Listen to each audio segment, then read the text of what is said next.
Essentiel Pharma Le Mag, votre rendez-vous sans ordonnance avec les meilleurs conseils en pharma santé pour rendre votre quotidien plus fort. Bonjour à tous et bonjour à toutes et bienvenue dans ce nouvel épisode de notre podcast où nous abordons les sujets d'actualité et de prévention qui vous concernent au quotidien. Alors avant de débuter, si ce contenu vous plaît, n'oubliez pas de le partager autour de vous et de vous abonner sur nos réseaux sociaux Essentiel Pharma pour ne rien louper. Aujourd'hui, avec Sophie, nous allons voir comment profiter de l'été pour se refaire une santé. Bonjour Pierre, bonjour tout le monde. C'est vrai que l'été donne envie de se sentir mieux dans son corps, dans sa tête et d'entamer la rentrée du bon pied. Exactement. Et votre pharmacie de proximité est un véritable point de repère pour vous guider et vous motiver dans cette démarche.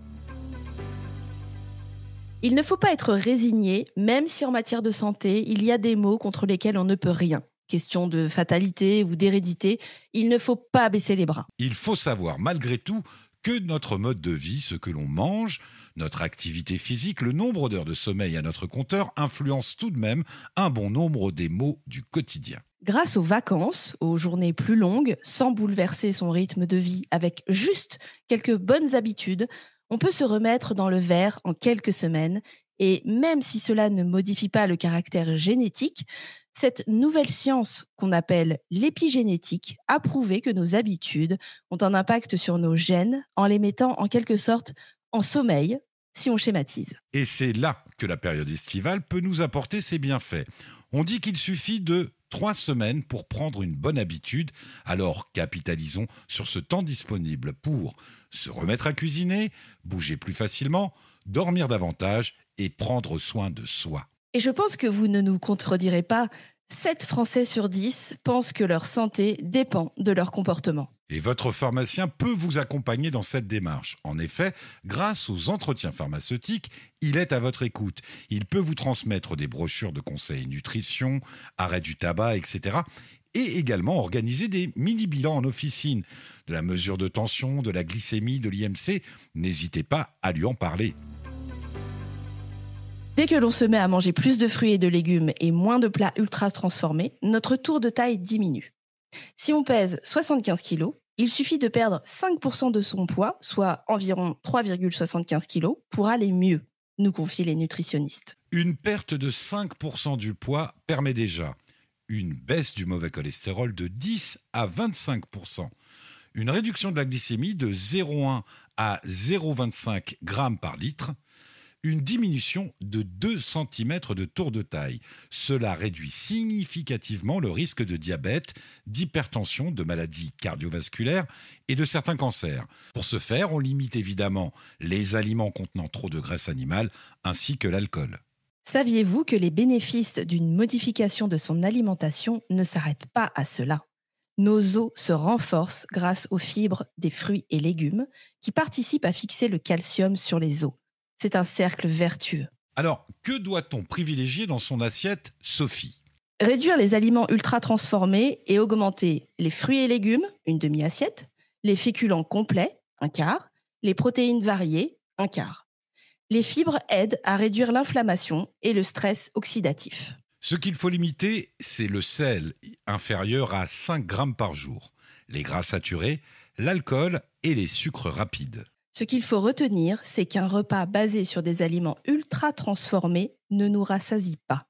La faim revient rapidement après le repas, alors que paradoxalement, plus de calories ont été consommées. Il faut se raisonner. Il ne s'agit pas d'abandonner les matières grasses, mais de les consommer dans les bonnes proportions, à savoir 2 portions par jour en jouant sur la variété et en contrôlant la cuisson. Évitez les huiles trop riches en oméga 6, maïs, tournesol, pépins de raisin. La moitié de ce que l'on mange devrait être d'origine végétale. 5 fruits et légumes par jour, c'est un minimum. On peut aller jusqu'à 11 facilement. Et les féculents doivent être diversifiés et présents plus ou moins à chaque repas et sans excès, surtout le soir en cas de sédentarité. Privilégiez ceux d'origine sec et sans les doubler, c'est-à-dire éviter le pain et les pâtes en même temps, par exemple. Poisson et viande se consomment jusqu'à 3 fois par semaine. Le poisson protège notre cœur et la viande entretient les muscles, la peau, les ongles, etc. Alternez les types de poissons et de viande pour plus de diversité. Les protéines végétales peuvent aussi faire partie de cette alternance. Pensez à y ajouter du citron ou du persil riche en vitamine C pour favoriser l'absorption du fer. Quant aux œufs, on peut les consommer jusqu'à 3 fois par semaine. Ils apportent des protéines et de bons acides gras. Et enfin, été comme hiver, la seule boisson indispensable, c'est l'eau. On peut la consommer sous forme de thé ou de tisane, chaud ou glacé en évitant d'y ajouter du sucre. Pour ajouter de la saveur à l'eau, n'hésitez pas à y incorporer des feuilles de menthe, de citron ou de gingembre. Votre pharmacien peut vous accompagner en vous apportant des conseils en nutrition et vous renseigner sur les compléments en fibres solubles en cas de besoin. Il peut également proposer des gammes adaptées pour un soutien du métabolisme, oméga 3, antioxydants.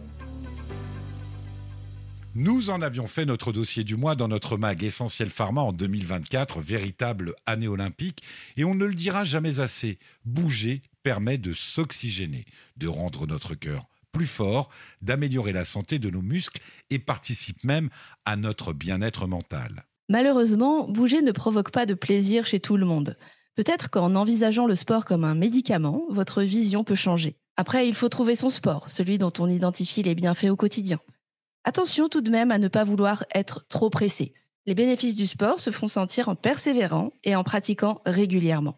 Si on pratique régulièrement, les bénéfices ne se font pas attendre. En 8 semaines, plus 12% de souffle, moins 12% de masse grasse abdominale, ce qui a pour effet de diminuer la tension artérielle, améliorer le bon cholestérol, baisser le mauvais cholestérol, mieux réguler la glycémie et stimuler le cerveau. Pour ne plus subir l'appel du canapé, il faut faire entrer le sport dans sa routine de vie. Fixez des rendez-vous et pour limiter le risque d'abandon, faites-vous aider par un coach ou des amis. Si vous avez été sportif à un moment de votre vie, sachez que les bénéfices de ce sport, même s'ils remontent 10 ans en arrière, sont encore présents. Aucun effort n'est jamais complètement perdu. Enfin, sachez que les recommandations sont de 30 minutes à 60 minutes par jour, 5 jours par semaine d'activité modérée. Même en été, en réalisant cette activité tôt le matin ou tard le soir pour bénéficier de la fraîcheur. Marche, vélo, natation, etc. Saviez-vous, Sophie, qu'une dette de sommeil favorise la prise de poids, l'insulorésistance et l'hypertension? Une dette chronique entraîne plus 300 kilocalories par jour consommées en excès. En bref, un bon sommeil, c'est jusqu'à 4 à 7 kilos en moins par an et une hypertension retardée. Tout à fait, Pierre. On a tous besoin d'un temps de sommeil qui nous est propre. C'est génétiquement programmé. Il est donc essentiel d'identifier ses besoins et de les respecter.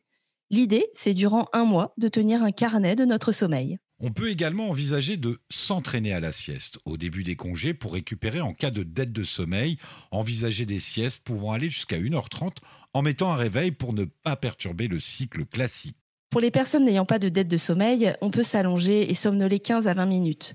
La baisse de l'activité éloigne le stress et apaise les pensées tout en dénouant les tensions musculaires. Enfin, on peut également s'autoriser une micro-sieste de 5 minutes. Elle apporte les mêmes bénéfices. Elle est une aide à la concentration et permettra de développer des mécanismes qui peuvent être utilisés tout au long de l'année. Précision des gestes, concentration, etc. Si vous rencontrez des difficultés de sommeil, n'hésitez pas à en parler à votre pharmacien. Il saura vous conseiller sur la phytothérapie, mélisse, valériane, passiflore, les compléments en magnésium, les rituels de coucher, voire vous orienter vers un médecin si suspicion de pathologie du sommeil, avec l'apnée du sommeil par exemple. L'été, on l'a vu, est un moment idéal pour bien manger, bouger, mieux dormir, arrêter de fumer. Il faut regarder les bénéfices à 3 mois. Tension abaissée, cholestérol réduit, glycémie mieux contrôlée, souffle retrouvé, perte de poids durable. N'oubliez pas que votre pharmacien peut être votre partenaire de ce parcours santé. Il peut vous motiver, conseiller, accompagner en lien avec votre médecin. Bel été à tous et à toutes. Si cet épisode vous a plu, n'hésitez pas à le partager autour de vous et à nous suivre pour d'autres sujets santé. À la semaine prochaine pour un nouvel épisode. Essentiel Pharma, votre réflexe santé.